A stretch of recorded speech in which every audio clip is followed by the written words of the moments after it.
Welcome to Sozo Exchange, the place where professional adults can learn practical English for free. My name is Sarah McKay, and I am your host. We have a lot of fun things to learn in today's show.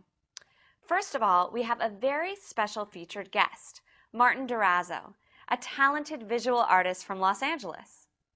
As we watch his interview footage, we will learn new English expressions as he talks about his art. After we talk with Martin, we'll discuss body language, American slang, and pronunciations. Then we'll finish off with a flashcard exercise so you can review some of the key English expressions we'll learn today. We interviewed Martin at the Harris Gallery at the University of Luyện, where his artwork was exhibited. First, let's ask Martin our question. If you were to choose one adjective to describe your artwork, what would that be and why? Think of the word exploratory.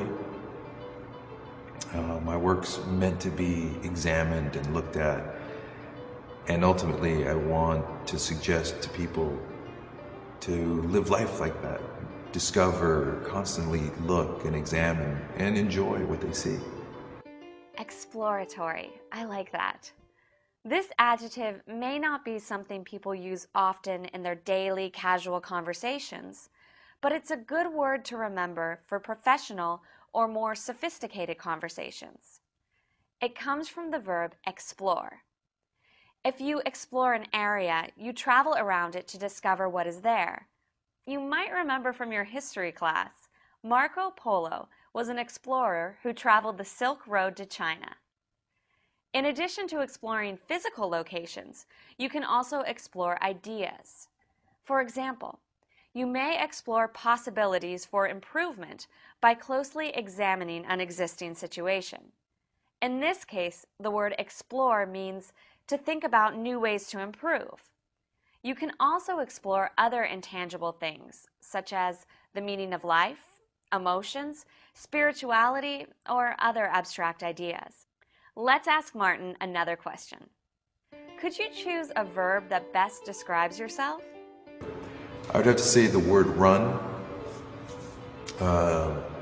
For me, I'm always working on something or thinking about something. So either mentally or physically, I'm always on the run. I really like the phrase on the run. I'm a bit like Martin in the sense that I'm always working or thinking about something. So either mentally or physically, I'm always on the run. Generally, people have positive associations when they hear that phrase. In other words, people usually think of good, upbeat things when they hear the phrase on the run. However, that phrase can easily become a negative thing when the word from is added to the end of the phrase. That one word from completely changes the entire phrase's meaning. For example, my former boss was on the run from the law after they discovered he had embezzled $10 million from the company. If you are running from something, it usually means you're in trouble. We have one final question for Martin. Do you have a favorite saying or proverb? It's a poem by Muhammad Ali.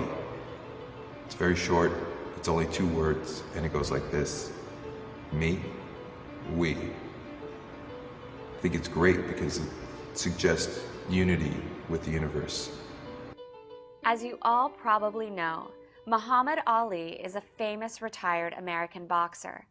He used to be a world heavyweight champion in the sport and is greatly respected as one of the best athletes of all time.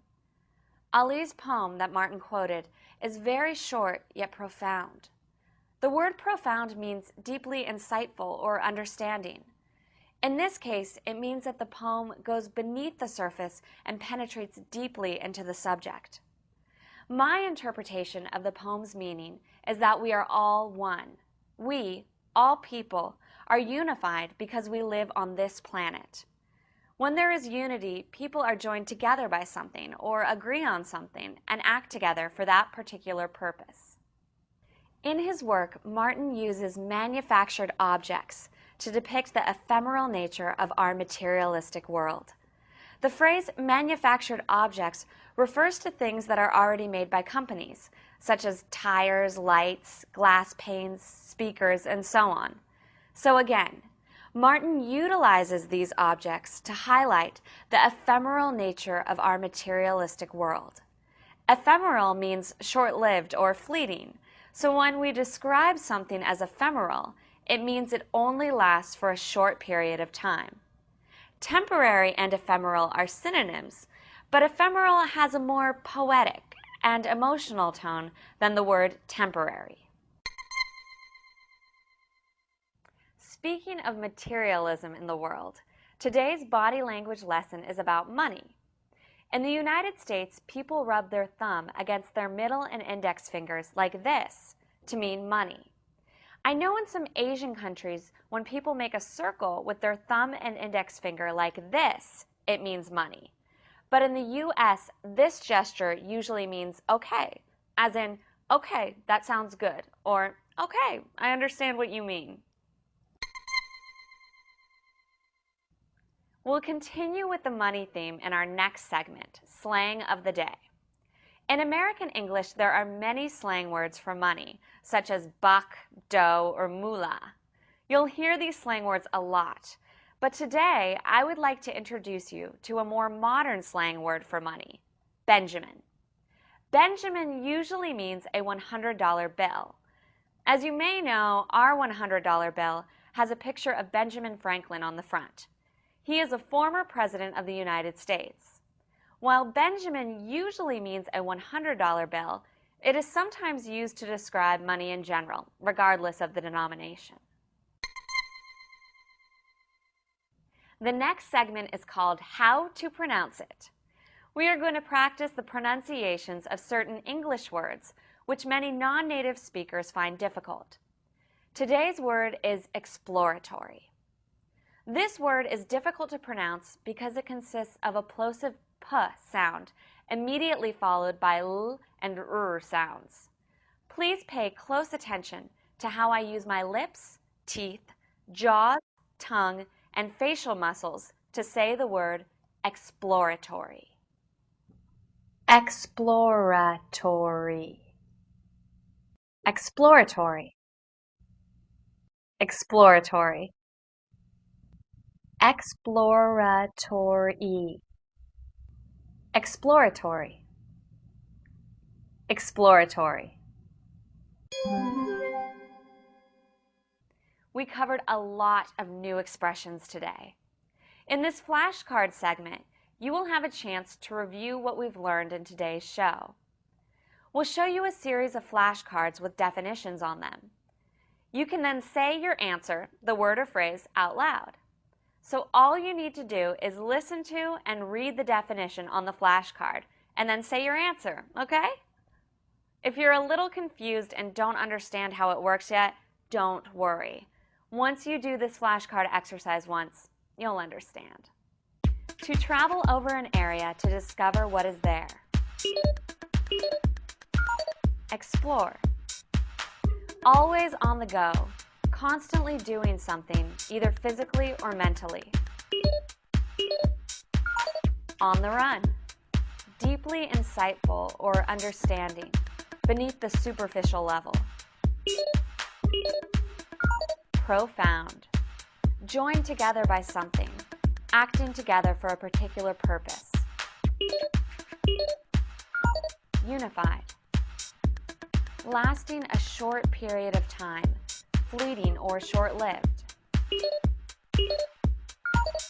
Ephemeral.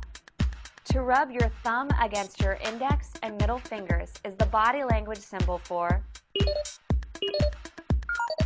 money. American slang word for a $100 bill. Benjamin. All right, great job with those flashcards. The artwork pictures shown between the flashcards were created by our talented featured guest, Martin Durazzo. Before we go, I have a fun assignment for you. Spend some time thinking about your adjective, the adjective that best describes you as a person. I bet this exercise is going to be both fun and difficult. I actually spent some time thinking about it beforehand. My adjective is curious because I'm always looking to explore new ideas, projects, and areas of life. Don't forget to visit our website at www.sozoexchange.com, where you can download a complete transcript of today's show, as well as audio exercises and a study guide. You can also participate in our online survey right there at our website. Thanks for spending time with us today, and remember to think about your adjective. See you next time.